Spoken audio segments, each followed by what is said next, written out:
A portion of today's video is sponsored by Fractal Design. Today I'm finally able to reveal all the changes that Razer has made to the Death Adder shape with their new V3 Pro priced at $149.99 US. The Death Adder shape is iconic at this point. It launched in 2006, meaning it's been in market longer than some gamers have even been alive. It currently takes up 2 of the top 5 spots in Amazon's best-selling gaming mice, and it's arguably the highest-selling gaming mouse in the world, rivaled only by the Logitech G502. Despite those impressive stats, there's always one thing that's really been a polarizing shape feature, and that's the front flares, and they've really made very few edits to this shape over the years. The classic design is also a fairly large mouse, and at least the competitive side of the market has been dominated recently by smaller, lighter mice. I've been using a prototype version of this mouse on my desk for over 2 months now, and I think it's pretty safe to call this a complete redesign. The flares are significantly reduced, taking the front width down to 63 millimeters. The height has been increased from 42 to 44. The overall length is pretty similar at 128 millimeters. Despite the frame being angled or tilted more forward, it slightly reduces that blunted shark nose feel on the classic shape. So essentially what we have here is a longer, slightly taller Zowie EC2. That's not necessarily a bad thing, it just is what it is. While technically in between the size of the EC1 and EC2, in terms of width and hand feel, it shares a lot more in common with the EC2. The ergo slope is less pronounced and the rear outside curve is a little fatter on the Razer, so I have better palm support and a more comfortable grip on the Death Adder. My hand measures 20.5 by 10.5 centimeters, and even with the length on this mouse, I would probably still classify this new shape as a medium frame. We have lost some weight here, with the V3 coming in at 63 or 64 grams, down from 88 grams on the V2 Pro.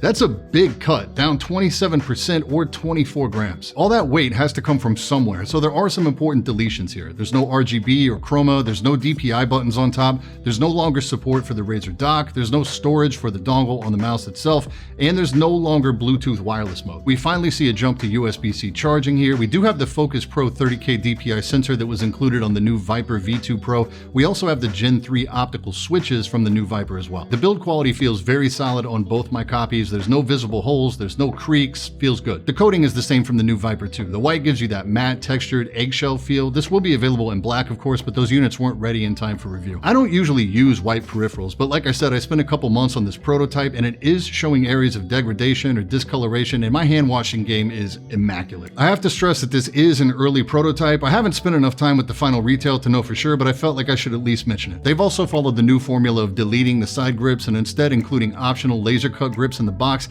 I do like this, as the sides on the DAV2 could get slippery. What's not the same here is the scroll wheel encoder. It's a new part, feels smoother, a little easier to press, and it doesn't resonate the case like the Viper V2 Pro. I like this a lot. It's also raised quite a bit more off the frame, and I really like that. The feet are very similar in design as well. 100% PTFE feet here with the eyes and the big dumb grin. Reminds me a lot of the Microsoft Office paperclip. I will say these have held up very well on the prototype. This is also the first Death Adder without the single piece top shell, instead opting for split buttons, and the style is kind of similar to the G Pro X. The comfort grooves on the triggers have been reduced here as well. M1 has a little bit of side play. Both have an amount of pre and post travel that you can easily demonstrate on camera, but in game, I don't notice it. It's no secret that I'm usually a big fan of Razer mice, but there's more travel here than on my MZ1 Wireless, my other recent main, and I still don't notice it in game. It's also worth pointing out that the post travel is significantly reduced from the V2, so maybe that's what prompted the move. Side buttons are slightly smaller and they've been rotated up so they're more horizontal and higher on the frame. These still feel really good, no mushiness, nice hard stop when they're pressed all the way in. Personally, I don't find the positioning any better or worse. They both play equally well for me.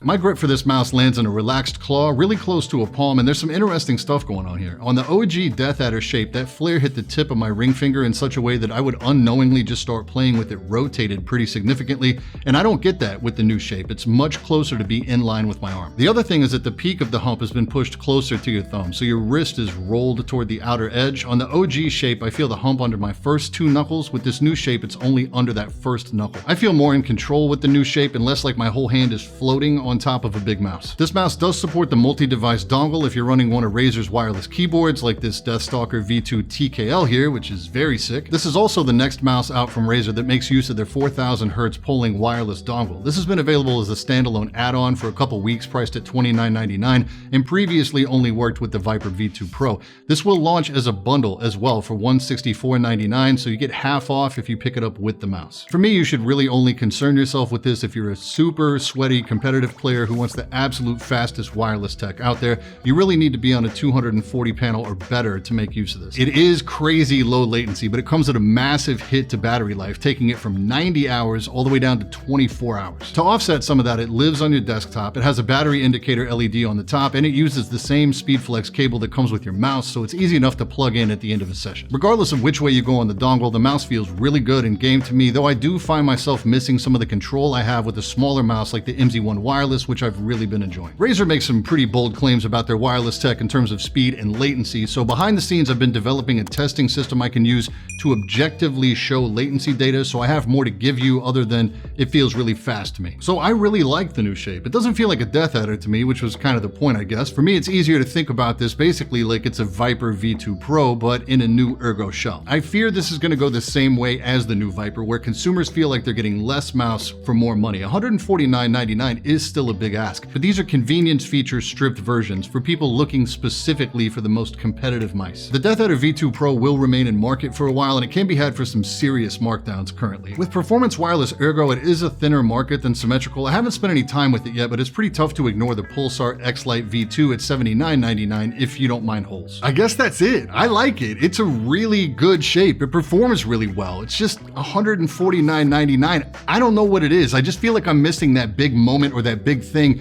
that would make me encourage people to run out and get this thing. It honestly makes me long for the days when I had the dock on my desk and I switched back and forth between the Viper Ultimate and the DAV2, which I use mostly for productivity and some casual gaming. Razer is really pushing the industry forward in terms of wireless tech, but of course the most important thing is finding something that fits in your budget and in your hand. So hopefully I did a good job of fleshing out the size and shape stuff for you today. Introducing the all-new Define 7 Mini and Define 7 Nano from Fractal Design. All the features and aesthetic from the Define 7 now in a micro ATX and mini ITX form factor. The Mini has room for GPUs up to 331mm with a 240mm radiator in the top. You have room for 2 hard drives or SSDs in the lower and 2 dedicated SSD trays with optional mounting on the PSU shroud. You can also remove the lower drive cage completely to accommodate larger power supplies. Both feature the Define super clean brushed aluminum panel, both have easy to clean dust filters in all the places that matter, and both feature the ability to swap from a solid steel top to a vented design for airflow. Front I/O includes 5 USB ports including USB-C with fast charging support. They feature sound dampening on the front, rear, and top panels for silence optimized builds and all the smart design and cable management convenience that Fractal's known for. If you're in the market for a clean, sophisticated, small form factor build as the centerpiece for your workstation, click the link in the description to learn more. Big thanks to Fractal Design for sponsoring today's video, and thank you so much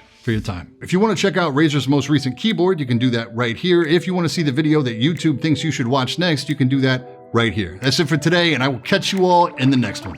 Stay up.